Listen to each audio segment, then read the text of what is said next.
We're talking about Tim Scott. We're talking about him getting called Norio. We're talking about the now hashtag Uncle Tim, which is now trending. And I'm looking at all this, and I'm like, wait a minute. This is the woke left that's giving him all these monikers, and you're supposed to be the ones that's supposed to be more accepting. And you're supposed to protect him. You're supposed that is a pillar of being liberal, right? Yes. Is that you don't go after people because they think differently than you. Yes. That's what it means to be liberal, have a liberal idea of the world. Yeah. You actually protect those that may think in a way that's antithetical to the way you view the world. And these are the people that are lighting him on fire. And what cracks me up even more, Rendon, it's white people. What? How are you telling a black man who grew up in the South, who is the senator from South Carolina, how he is supposed to think as a black man? Whew.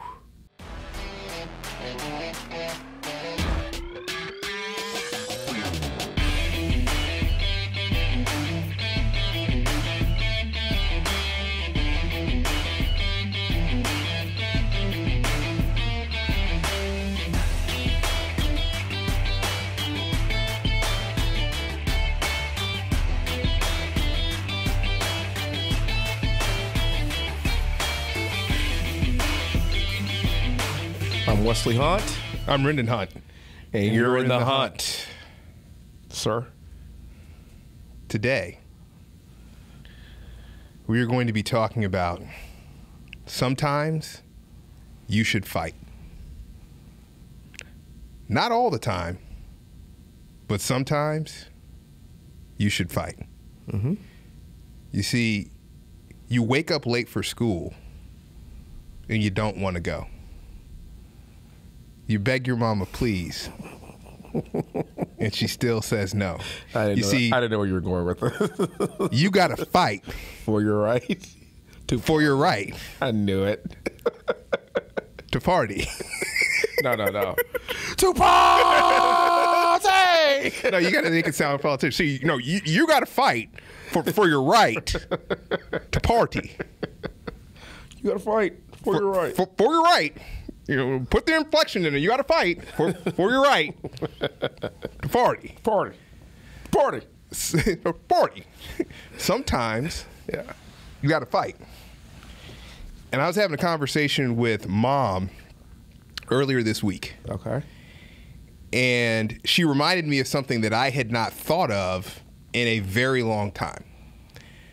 When I was in elementary school, 3rd or 4th grade, one of the two, I had some kids that were picking on me because I was wearing a tie to school. And this is a little bit out of the ordinary because most kids thought it was cool, it wasn't a big deal.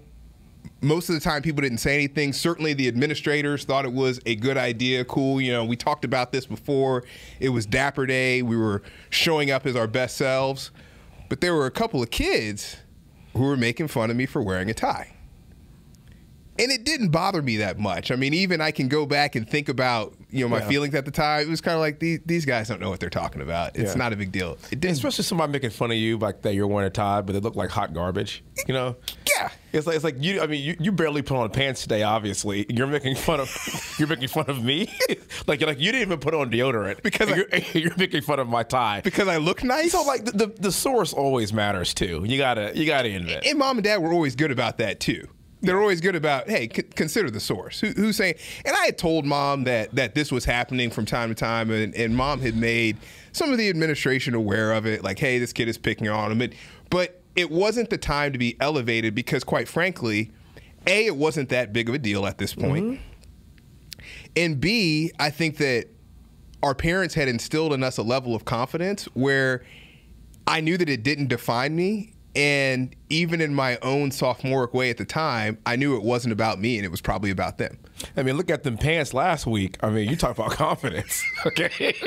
I mean, sometimes I wonder if they instill a little too much confidence. I tell you, keep tuning in. I got some live ones coming.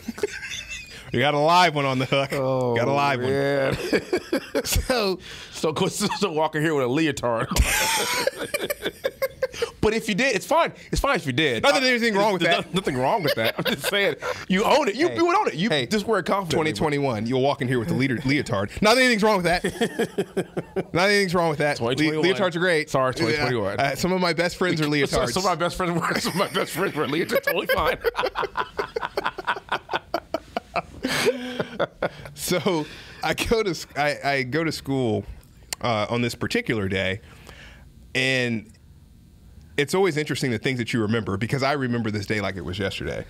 And we had a PE class, and I had on a clip-on tie, which wasn't really normal. I guess most of our ties at that point, we learned how to tie ties very early. Very early on. So I had a clip-on, which wasn't that standard, but I also had a tie tack in it, right, to keep it close to my shirt.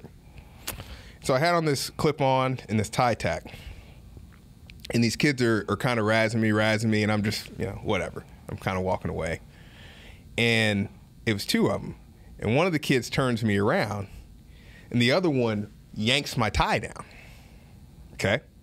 Mm-hmm.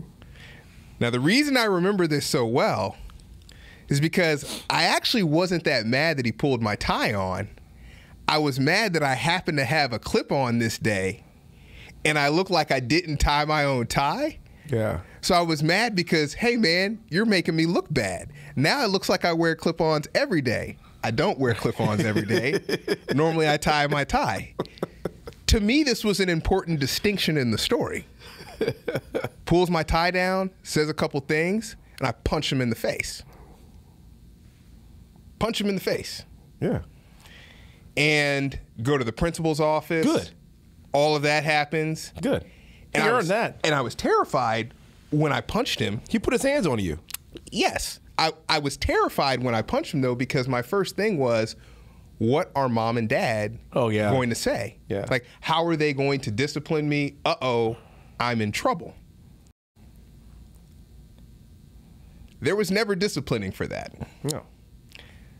The teachers had told mom that these kids had been trying to pick on me and razz me for a while.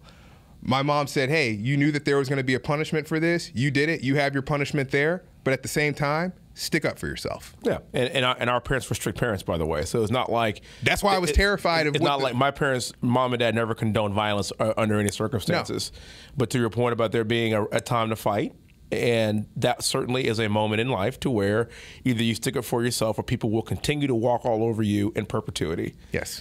And I feel like, where is that line? Where does that line get drawn? And how do we know when it is? Yes. And it's called judgment. You have an idea on when it is. You don't do that. You would never behave that way if it happened the first couple of times, because, again, you walk away, you turn the other cheek.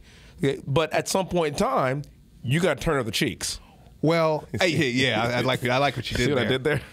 I like that one. Part of this, too, is you know me well. I am not a violent person by any stretch of the imagination. No, you're not. And I know that looking at the two of us, one would probably say, if I'm picking on somebody, I should probably pick on Wesley, because Rendon would probably drop me in a hot second. He's a little more jacked than Wesley. He would probably... Oh, sorry, man. I was just like, sorry. What are you doing? What are you even saying? I'm speechless. Like, I'm trying to think of something smart ass to say, and I'm just like, what are you serious? It would be like, remember that Pistons game where they had that big melee? Yes. With Ron Artest. How could I forget? Yes. With Meta World Jermaine O'Neal. Meta World. Yeah. They'll change his name to Meta World Peace. Yeah. And I'll never forget that. It was the funniest thing because there was the foul. Ron Artest looked up. He saw Ben Wallace, and he went and hit somebody in the stands. I was like, let me go hit one of these spectators. Probably don't want to mess with that guy. But there's this interesting point about how I am not a violent person at all. Yeah. And I think that you went to the Navy, right? Ouch. What? I mean, Arthur Apaches, whatever. You went to the Navy. I think that what happens is that these things become we have people Yeah. who are career grenade throwers. Mm-hmm. They don't want to fix anything. Come on. They don't want to make anything better. They want to talk trash, and they want to lob grenades. All they want to do is fight. Professional grenade throwers. Yes. Yeah. All they want to do is fight. And offer no solutions, by the way. They don't want to fight to get to any type of consensus. All they want to do is fight. It's like Ronald Reagan said. I'm just paraphrasing. If you have an argument and you get over 80% of what you want, you won it. You won. We don't have to get 100%. You won it. You don't have to Particularly when it comes to government. You won. Absolutely. And by the way, you're not going to get 100%. And if you're shooting for 100% of everything all the time, guess what? Welcome to our political situation that we see every day right now in this country. Yeah. Welcome to it's either $6 trillion or nothing. Welcome to life, because there are going to be kids in your class who make fun of you for wearing a tie while everybody else is saying, hey, you look really nice. There's always going to be that person. That's a good example. Yeah. That wants to poke and prod at you. Yeah. And sometimes it's appropriate to fight back. Judgment. When is it appropriate to fight back? And how do we... In what circumstances is it important? Because sometimes you should never fight back. Most of the time you shouldn't fight back. You shouldn't fight back. And that goes back, I love what you were saying about turning the other cheek. Most of the time, you shouldn't fight. And you certainly shouldn't repay a negative with another negative. Okay? But there's times in which, in an appropriate way, you should stand up and speak for yourself. And what's that Jay-Z verse? A wise man once said, don't argue with fools. Because from a distance, a stranger can't tell who is who. Don't argue with fools. I mean, oftentimes you're right. Walking away and turning away is actually going to be the best and smarter bet, particularly when it's an asinine argument. Yes. And you know what those boys learned when they were messing with me? You'll quote Jay-Z, I'll quote Tupac. I ain't a killer, but don't push me. We'll leave out the next verse. Yeah, the next verse is totally. I got you. As a matter of fact, don't even Google it.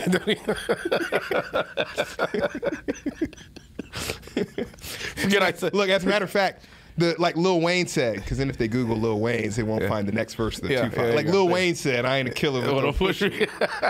Like Lil Wayne said. Yeah, moolah, baby. But it is important to think about when is it appropriate to fight / stick up for yourself / say something. At some point, we do reach our breaking point. There were so many times over the course of your campaign where I would read what people were saying about you on social media, or I would hear things that people would call me and say and ask questions in this guise of somehow trying to be helpful. and thanks, man. Yeah, appreciate it. Yeah. Do you know that these elections are really hard? Like, really? No, it's hard to get elected to Congress. You don't say. You gotta be kidding me. You don't say. I thought you just filled out a piece of paper and you're in. Yeah. But during that whole process, there were many times where I had to realize some things you just let go. Yeah. You don't have to fight every battle. You don't have to fight every war. One of my best friends, Frank Leha, he was a White House fellow with me. He's a retired colonel in the greatest army in the world. And Frank said something really interesting to me when we met as White House fellows. He told me, "You're going too fast, man." I was like, "What are you talking about, man?" That sounds like stuff Maverick would say to Ice. He's like... Or Iceman would say to Maverick. Yeah. Going too fast, man. Going too fast, man. You know, and Frank broke it down in only the way that he can. He said, "Man, I know you have a Hemi under the hood. I know you do. But you don't have to rev it up all the time." Yeah. And he was talking about just life and getting to the first point and getting to the next point and getting to the next thing, rather than, hey, man, it's not always appropriate to rev that up. You don't always have to. And I find myself having that conversation all the time with my son right. Because everything is fast for him. Hey, is this fast? Is this fast? And sometimes you're like, hey, man. Hemi Rice got a Formula One engine, okay? Yeah. And you know what? I'm like, sometimes you know what the best pitch is? It's a changeup, man. It's a knuckleball. Sometimes that's the best pitch. Doesn't always have to be fast. And this is what we're seeing, I think, in our politics is we think everybody has to fight in a certain way. It has to be a certain way. Wait a minute. When are we going to get back to the changeup of civility? Mm-hmm. How are we going to get there? And certain things that are said, we're seeing it this week based on Tim Scott's speech. Mm-hmm. We're seeing it with... I thought it was very good, actually. I thought it was very good as well. The speech was a very good speech, actually. I mean, all of a sudden, we are now sitting here talking about just, race and who's racist in America. I can't believe a black man said America's not racist. And we're focusing on all these, on all these things that didn't even come close to embodying the speech that he gave and him talking about his experience in America and his family and being a black senator in a southern state as a conservative, and he's the person given this speech and the rebuttal to the State of the Union address. We're missing all of these really good monumental things. Well, we were looking to flamethrow him from the very beginning. And when I say we, I mean collective society. We were looking, oh no, it's a black guy, it's an Oreo, we're going to come back to that, coming in there to say something. We were looking to discredit him without listening to what he had to say. To a point where, I don't even agree with the premise of this idea, America is not a racist country.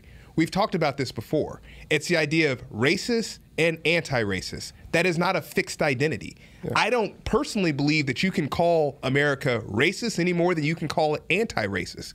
Because I think there are things that have been done in our culture that are very racist, and there are things that have done in our culture that have been very anti-racist that have provided opportunities for people. But it's not a fixed identity of what the country is. And it never will be, by the way. So I disagree with the premise. However, what he's saying and what he's trying to do is to bring people together with a vision of where we've come from. Yes. That's what he's trying to do. So you can take that and splice words and Sir Mix-a-Lot it as much as you want, but what he's trying to say is there are opportunities here for people of all different creeds. Of all different races, which by definition, in his explanation of it that I actually tend to agree with, means that it's not a racist country per se. And they continue to get better. And so here's also what I find interesting. So Kamala Harris the next day and Joe Biden the next day said the exact same thing. Said the exact same thing. And Wesley. But they got a pass for it, or it never was even discussed. Consistency. Just be consistent. If you're going to light Tim Scott on fire because I can't believe a black man said that. Well, wait. Well, the next day, a biracial woman and a white man said that. Now here's the thing.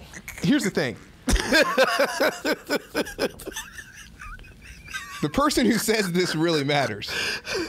So Tim Scott, at a certain point, and Kamala Harris. Yes. For her saying the state, and they caveated it. They said the same first clause. And then I don't believe this is a racist. And then they had their whatever they were saying. Yeah. So coming from Kamala Harris, I respect that. Okay. You've gotten to where you've gotten, and you're saying that this isn't a racist country, and you're biracial, Indian, and black. Coming from Joe Biden. Yeah. Joe, you ain't black if you vote for Trump Biden. Joe 94 crime bill Biden. Joe corn pop Biden. Come on, man. Like once again, I can only go, you talk about fighting, I can only go so far in who I will allow to lecture me on certain issues. Yes. Just like Gary O'Connor, right? Get him. The Lamar Democratic Party chair. Mm-hmm. Sorry, Gary. You can't call people Oreos, man. Sorry. You can't call people Oreos. And today, he should lose his job for that. And he did. He resigned, and he's losing his job. And by the way, let's be clear about something too. Look, at least finally we're seeing some parity here. Because could you imagine if a Republican said that? Well, and with this parity point, This goes back to what I think about what Tim Scott said, being consistent. If you're going to light him on fire for saying something, you need to light Joe Biden and Kamala Harris on fire for saying the same thing. Mm-hmm. Just like consistency, all these Republicans who are coming out and demanding for him to resign, mm-hmm. Gary O'Connor, and being outraged, mm-hmm.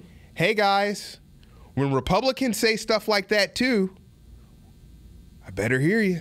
I better. Where you going to be? I better. Where you at? Mm-hmm. It's consistency.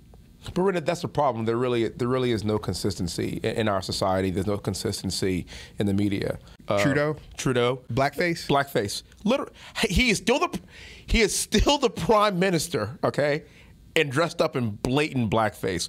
Who's the governor of Virginia? Who's the governor? I'm getting there. Who's the governor of Virginia? Could you imagine? Could you imagine if these were Republican white men who did this? Could you imagine? And Renda, these are other people of color and other liberal Democrats that are continuing to put them back in office. And there's a picture of him in a yearbook in blackface. And once again, I will fight about who I allow to lecture me on stuff. I will fight on that. Yes. Not okay. Not okay. And I want to see some consistency and parity here. And and we have talked about this before. Do I believe that people can change? Of course. Absolutely. Do I believe that moment defines the people that person? No. Do I believe that we should be in cancel culture where they all of a sudden can't serve because of that? That's actually not what I'm saying. I know that. That's not what I'm saying. In fact, I would like to think that we could forgive them if they apologize and wanted to move on, just like we would forgive anybody from the other side of the aisle. That's all I want. Yeah. So if you're going to cancel the Republican, you better cancel the Democrats too. Hey. But if you're not going to cancel a Democrat for dressed up in blackface, then you cannot cancel the Republican either. If they both apologize and we want to move on with this. Yes. What's the name on the View? Joy Behar?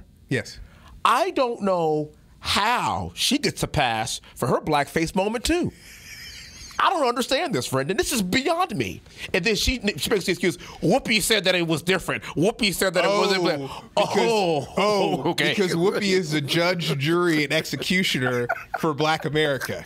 She's the viceroy of Black America. Okay. I forgot. Oh, that's right. You had a black friend that said it was okay that you use the N-word. So that works for everybody else. Yeah. So that absolves you from any discretion around using it with other people. Oh, okay. No. I see. No, but if it fits your agenda or fits your political leanings or fits your side of the party, then that's just different because really, it's like Bill Maher, right? Bill Maher's another one. And yes. Bill Maher is consistent. And Bill Maher, by the way, is a comedian. And I think Bill Maher, in certain things, is actually kind of funny guy. I do too. I saw him live in Vegas. Yeah. We don't see the world the same way, but he's pretty consistent in his views and his actions. Wesley, you don't have to see the world the same way to think somebody's entertaining or funny or interesting or provocative.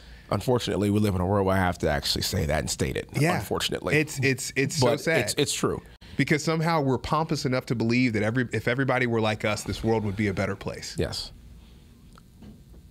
I do wish everyone thought like us. What an unruly. I'm just kidding. Well, there was this time like 5 years ago that I was wrong. I was wearing white pants and I wore red underwear, and you can see it. And it rained. And it rained, and everybody could see my red underwear. I wore white pants, and it was after Labor Day. It was September 3rd. It was September 3rd, and I had no idea September 3rd. I thought it was August 28th, man. Yeah, I made that seersucker mistake one time. I did. My bad. It happens to the best of us. Hey. You got to learn. Hey. You live and you learn.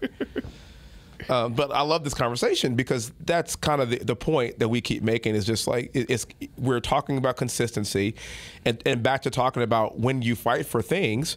We're talking about Tim Scott. We're talking about him getting called an Oreo. We're talking about the now hashtag Uncle Tim, which is now trending.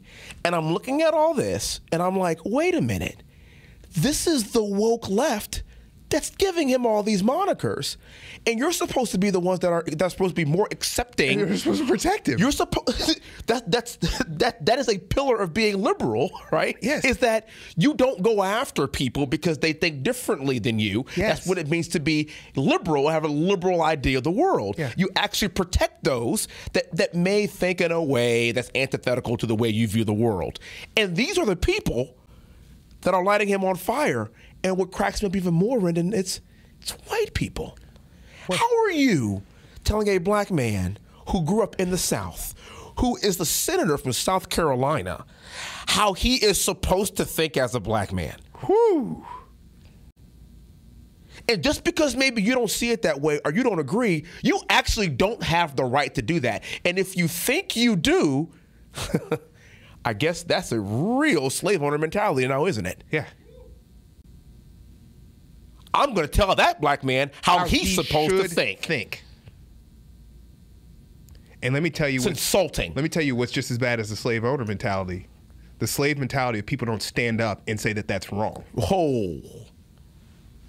The black community should be defending him. You've been in this situation, and I've been in this situation where people assume they know what I think about things, or assume that they have the authority to tell me what I should think about something. As if I can't think for myself and my set of experiences and what I've seen in my own world. Really? Okay. Really? Cool story. Trust me, I make a check mark of that all the time. All the time. Yeah. We have a family friend that was after church, and she was concerned that I was a Republican. She was concerned. She was concerned, and Wesley, how could you? Because she's shocked now, and she hadn't been concerned your whole life. And I've noticed women my entire life. But all of a sudden, it's a concern because you're willing to speak on behalf of what you believe. So it's a concern now. You like me if I believe the same thing that you believe. Okay. But if I have an independent thought, then you're concerned. That's concerning. You're concerned. That's concerning. So you're concerned about the West Point guy that can fly a helicopter that has 3 master's degrees, and I can't think for myself. You're concerned now. You're concerned that how could you possibly be a part of a racist party? What? It's like, how could you possibly be part of a racist society? What kind of question is that? This goes back to one of the talks that we had earlier, and it's like, instead of being concerned, be inquisitive. Hey, Wesley, hey, let's grab coffee. I want to talk politics with you. How'd you get here? Why aren't you a Democrat? Why do you believe this? Help me. I would be more than happy to elucidate them. And I'm sure these individuals would learn quite a bit from that conversation. Yes. Would I turn them into Republicans? No. But would they have a healthy understanding of why I am who I am, why we are who we are, why I'm sitting here, after just probably a few examples of what I'm talking about, and having the opportunity to explain? You may not agree, but you won't be concerned anymore. But wait a minute, Rendon. You only want to be concerned because you want to pat me on my head. You want to pat me on my head, and you want to say, oh, he's poor little black kid. He's lost. Yeah. He can't think for himself. He doesn't understand. He's being used. Okay. Oh, so I'm not smart enough to realize the situation I'm in. Okay. That's interesting. Okay, it just keeps getting better, doesn't it? That's interesting. I can't think for myself. You keep digging. You just keep digging this hole. You know what's really interesting too, and it actually comes from a relatively benevolent place. Absolutely. They're not doing this on purpose. Wesley, they're being racist and demeaning, and they're not doing it. They don't even realize they're doing it. And that's part of the reason why it's important for them to have the conversation and get to know you and have this conversation. Because as you know, I'm very happy to have these conversations. Open. That's why we have a podcast. Yes, because do you know what I've realized over time as I've come into my own as a person? Doesn't make me uncomfortable. No, it doesn't. I've been black my whole life. Mm-hmm. Doesn't make me uncomfortable to talk about race. I've had to stare race in the face my entire life. Yes. So this whole idea that, oh, I feel sorry for you, and I'll feel sorry for you from a distance, and you can't really think for yourself. You're being, and at the same time, once again, it's this idea of the same people who are allowing the Uncle Tim thing to stand up, because it goes back to the Ibram Kendi point that we've talked about before. Anti-racist, racist. Mm-hmm. If you don't stand up and fight and say something as people are tearing this man down for what he said, you might be part of the problem. Might be. You're the problem. You snicker under your breath. Oh, he's a Republican, so just let them lay into him. You're the problem. You see, black Democrats and black liberals should be the ones, the first ones to the trough, saying, I don't agree with that statement, but if this is about race and you want to race bait him and race bait this entire situation, hold on, you don't get to do that.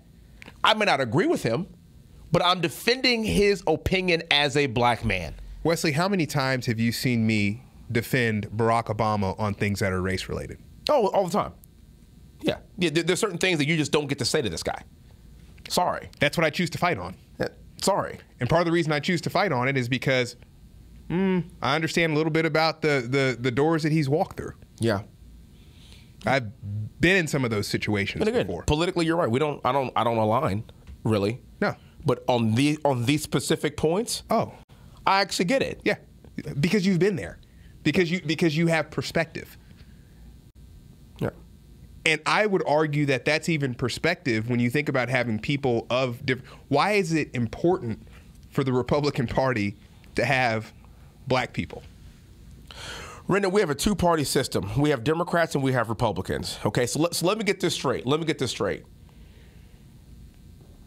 Every single black person should be a Democrat, meaning that not a single black voice should be on the other side of the aisle in a two-party system. So what you're asking for, what you're saying is this. You better hope that if that one party wins and you have zero representation in it, that they'll look out for you. Whoa. You better hope you have some advocate in there. Whoa. You better hope you have somebody who's willing to fight. What you're saying is we are monolithic. That's what you're saying. We are all robots. We as black people are all supposed to think the same way. Really. And you don't want any leadership whatsoever for people of color that are Republicans. That's what you're saying. How progressive of you. No, what's the token phrase? Representation matters. Oh. Unless it's a Republican black person in the party, and then representation doesn't matter anymore because that person's an Uncle Tom and an Oreo and a sellout. Uncle Tim, sorry. Uncle Tim. Yeah, Uncle Tim. Yeah. Mm-hmm. Not okay. Unacceptable. Not okay. And the thing that's beautiful about us having this conversation, me knowing you very well and you knowing me very well, if the same thing were said about a black Democrat, what would I be saying right now? We'd be saying the same thing. I'd be incensed in the same way. Yes. But we are consistent, though. Yeah. I recognize that. This is not a policy or a political conversation. Okay, this is a moral one, really. Yeah. Yeah. And then also, I always like to take these conversations back to just people in general, because we get so hyperbolic when we see all of this rhetoric and all this crazy stuff on social media, and it just keeps getting kicked up over and over and over again. And then I think back to my life today. I had lunch at Taste of Texas with Ed Hendy. Ah, wonderful place. And a wonderful man. Yeah, he is. Wonderful man. Wonderful family. Good guy. Yeah, he is. White guy. Doesn't care. God-fearing man. Rendon ate at his restaurant. We talked. We chatted. We had a cup of coffee together. His lovely wife came over and said hello. I mean, this is the America, literally, that I see. And in his restaurant, packed. Black people. Yes. White people. Hispanic people. Just enjoying a damn good salad. The cheese wedges are amazing, and a good old steak. No, I like that chicken with the cheese and the spinach in it. Yeah, you would like that. That dish. Yeah, you would like. It is pretty good. Simple plug for that chocolate cake too. Chocolate is good, and the quail bites are. Quail bites are really good. Anyway, I'm a fan. But that's my day to day though. Yeah. And so when Tim Scott makes that comment, and if I turn the TV off and then just think about my day to day, my interactions with my fellow Houstonians and Texans today, and not just today, day in and day out. Well, it's the idea that Brandon, because you have an experience, that you can't interpret what your experience is being a black man in America. Exactly, Brendan. Yes. There are no two experiences that are the same. No. But if I've said it once, I've said it 1,000 times. My experience in America is the experience of a black man. My history is black history because I'm black. Yes.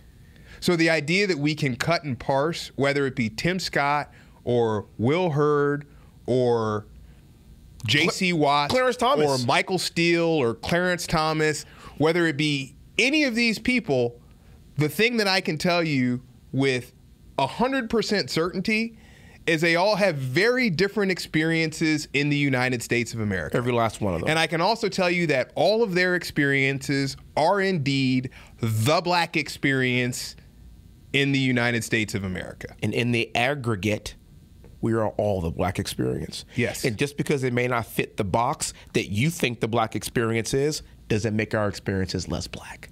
Hey, man, just because you turn green and you can get all big and you can jump from building to building. This is what we're doing today. And crush things. This is what we're doing today. And I have this suit that I made of metal, and I can open it up and it shoots lasers. So I'm holding. And I can I'm fly. holding your Iron Man. That's what we're doing. But we're still both Avengers. Yeah. But the Hulk can kick your ass.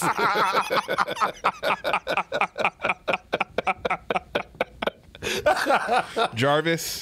Jarvis. What's the big one? Jarvis. What's like the super suit, like the super Hulk suit? You know, the big one that he uses? Oh, yeah. What's it called? I can't think.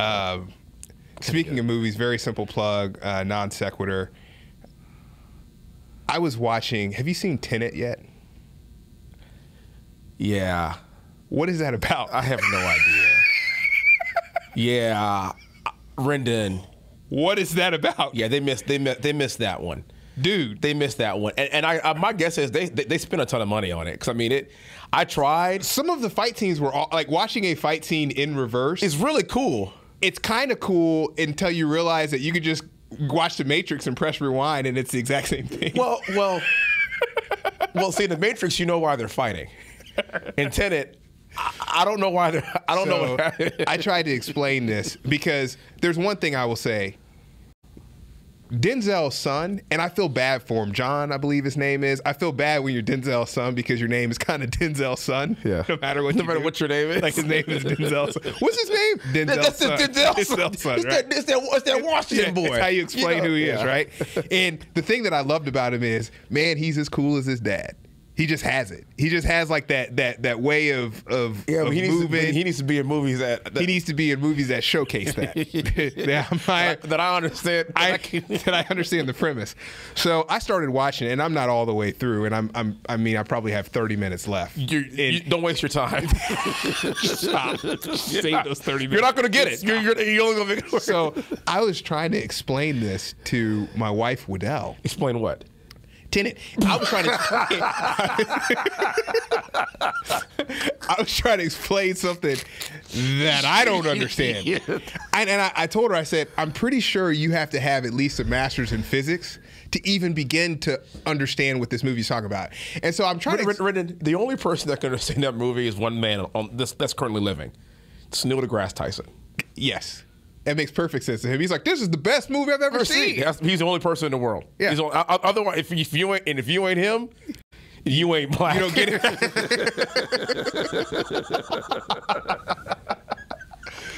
So does he have a black experience, Neil deGrasse Tyson? I think so. Yeah. I mean, of course he does. Yeah. He's black, isn't he? Yeah. So I tried to explain. I got about a sentence into this. I'm like, yeah, I'm not really understanding this movie. She's like, well, what is it about? I'm like, well, energy can go in reverse. So you like shoot a guy, but the bullet goes back into the gun. And she just looked at me, and I turned around and I walked back upstairs.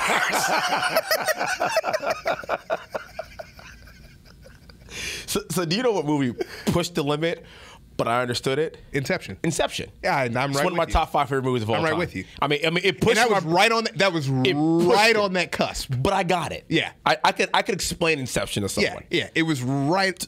Kind of. It was right on that cusp. But Tenet. Yeah, Tenet went. I mean, and you want to talk about when to choose to fight?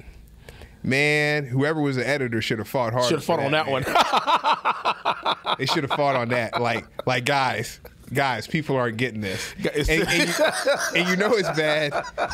You know it's bad when I'm an hour and a half into the. And you know how I am. I don't like to not get things. Me neither. I Googled it and I Googled the synopsis. I'm on Wikipedia and I'm reading the synopsis and it's making it worse. It's only getting worse. And they're explaining stuff, and I'm like, but really, I'm trying to read about it scene by scene while I'm watching it. How did I miss that? And they called him on the Wikipedia page the protagonist. Yeah. And I'm like, is that his name? When they pulled his, yeah. Anyway, at some point you got to choose when and when not to fight. Yeah. And not a completely off-topic thing. You saw that in a lot of Denzel movies. Yeah. When he reached the breaking point. Mm-hmm. Man on Fire. Mm-hmm. Hell, Malcolm X. What's the other one when he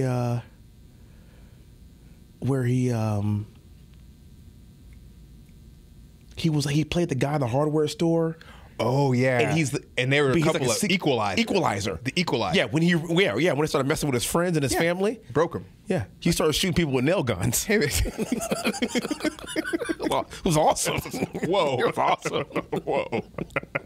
And so I guess that's the line. I crossed the line. Yeah, that's it. Yeah, I guess when Denzel pulls out a nail gun, I think we've gone too far. So that's the line, huh? That's the line. Yeah.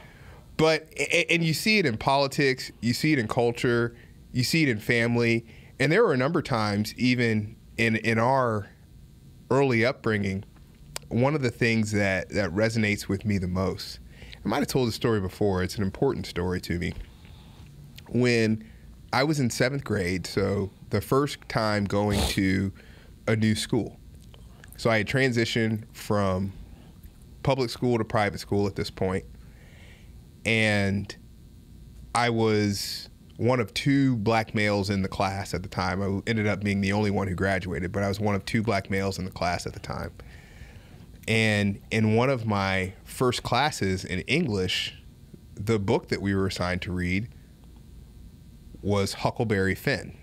Yeah. So we're reading Huckleberry Finn out loud in the 7th grade, and I'm the only black person that's in the class. Unbelievable. New school, the level of, I can't even quantify. It's character building. It was character building, but I can't even quantify the emotion. Like now, I don't even know what that. It was more embarrassment than it was anger, and I just didn't want to be in there. But the reason I bring this up is because when you talk about when is it appropriate to fight, it wasn't appropriate to fight.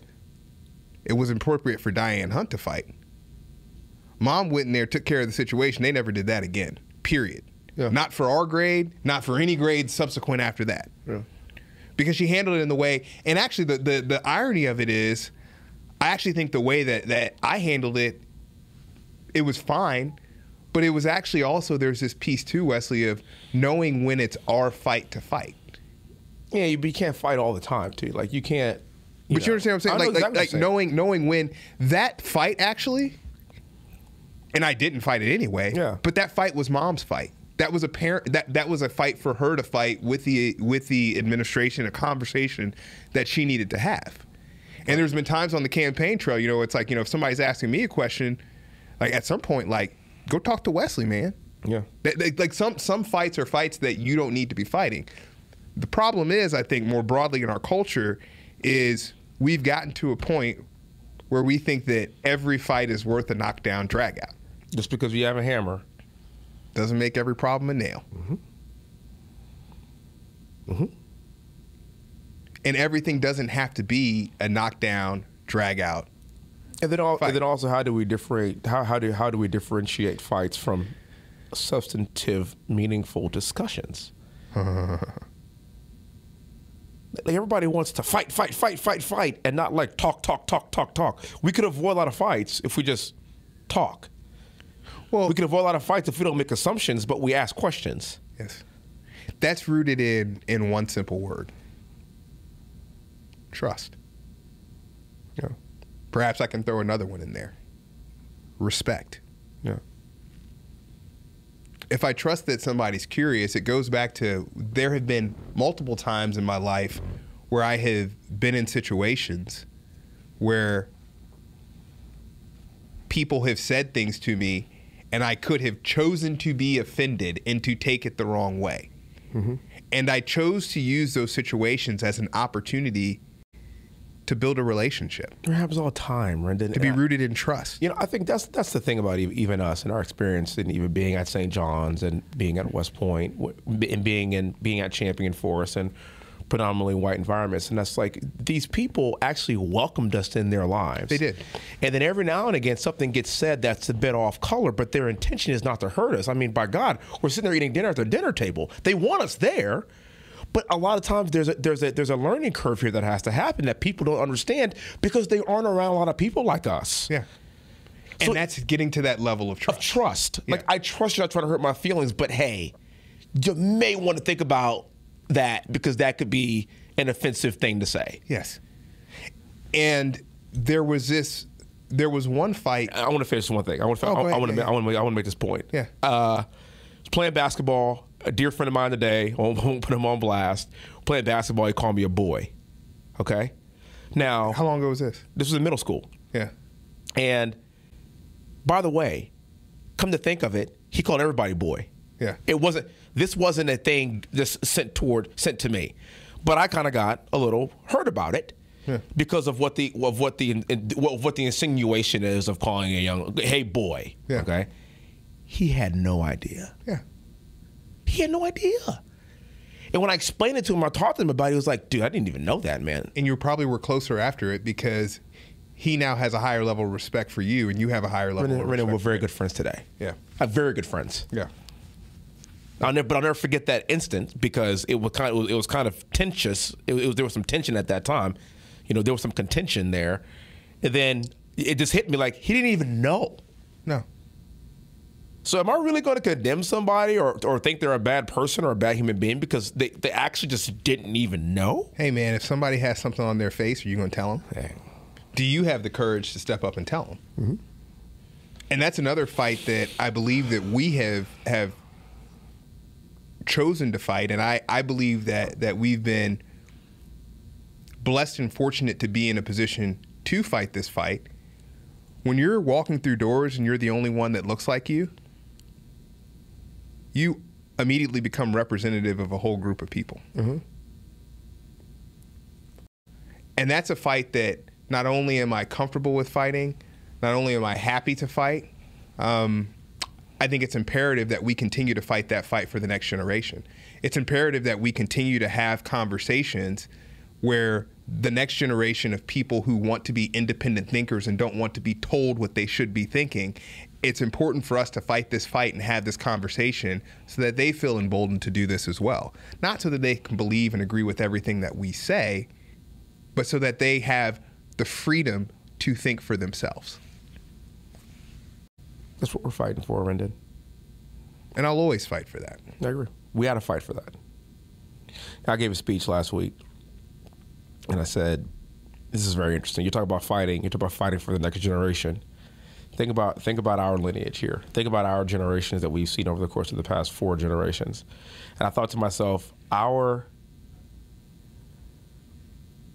great-great-grandfather was a slave, so his son could be free, so his son could be an officer, so his son could be a congressman. Think about that. Each generation had to fight for that next progression. Somebody had to do something extraordinary to get to that next phase. Somebody had to do exactly what you just said right here.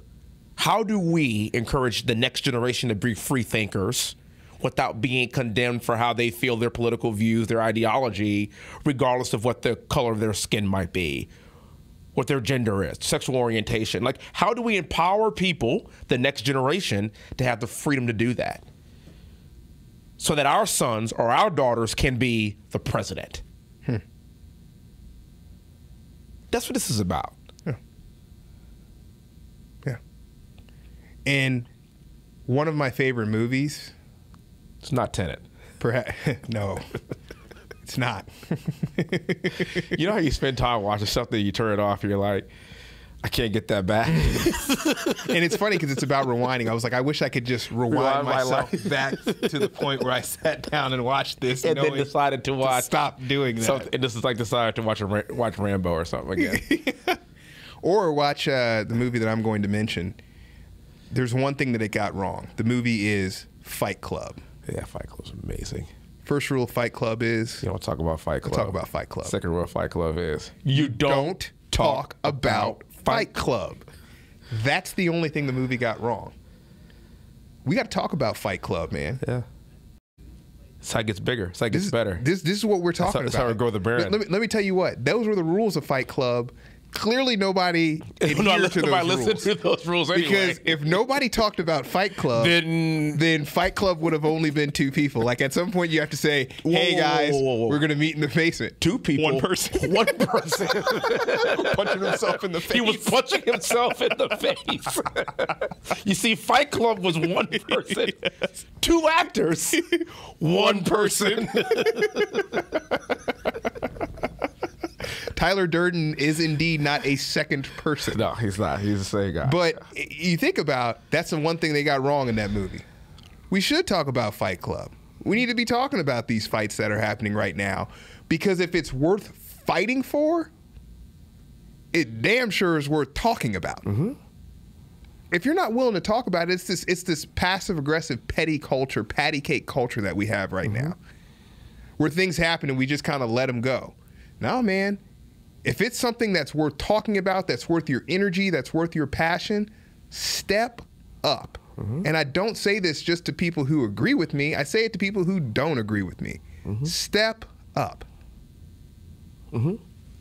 Be the change you want to see in society.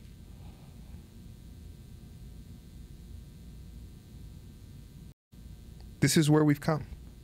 So, you know, when I also think about our parents just in general, we're coming up here on the heels of Mother's Day and people fighting, you know, for their children and for their grandchildren and for their posterity. I do want to take time to thank the mothers out there that really have done more than their fill. Our mom, Waddell, Emily, they go the extra mile to make sure that there is a future for our children, for our grandchildren. And it is Diane Hunt that played a huge role in us doing this right here, right now, and raising us and rearing us to think for ourselves, to be our own independent men, to be educated, to be bold, to be brave. It all starts from the bravery that's oftentimes displayed by our moms. Yeah. And it's sobering to come to grips with the fact that the most important role that we will have in our lives are as parents. Yeah. The influence it will have. You talk about the next generation. Why does it mean so much to me? It means so much to me because I'm invested. Yeah. And I appreciate, respect, and love the investment that was put in me by my mother, and appreciate, love, and respect the investment that my wife Waddell is putting in our children. Yep. Same for our mother, and same for Emily. We've had the very good opportunity to see three very good mothers doing it right, and there's no surprise of the success of their posterity because they put the work in. This is something that we always talk about usually, and we usually get back to. There really is only one real privilege in this world, and it's called parent privilege. I talk about this all the time. Everyone thinks it's money or being a white man or being, no. It's actually parents that are there to nurture, guide, discipline, and show you the ways of the world in a positive light. Those who have that, regardless of what your race, religion, color, creed are going to be in a better position in life. So if there's anything that I want to just be show as much gratitude as I possibly can for, is a lot of the reason why we are here is literally because we were steered by good parenting. And we'll get on we'll talk about fathers when Father's Day comes up here in the next couple of months. But we can't talk about this show, and we can't do what we're doing right now without Mom. Yeah. Who was willing to fight the right fights. Yes. And not fight some fights. Yeah. Yeah. You must choose your battles. Choose your battles. So, that said, I'll let you take us out. Absolutely. Happy Mother's Day to all the mothers, belated by the time you hear this. And remember, smiles are contagious, so make someone's day. God bless you. Thank you.